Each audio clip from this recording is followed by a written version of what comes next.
命进来的时候，我们就是去接受它，面对它，一定有它上天安排的意义。当然，后学很感谢上天的慈悲啊，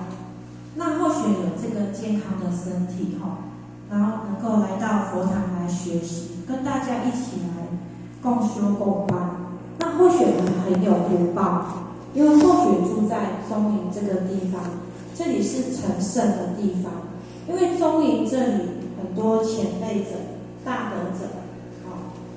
前贤们就是对后学跟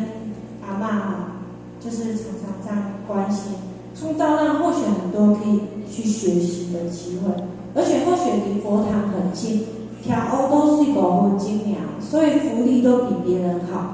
而且后学在神云山中心佛堂这边服务工作，所以后学比别人更多学习的机会跟疗愈的平台。所以后学在今年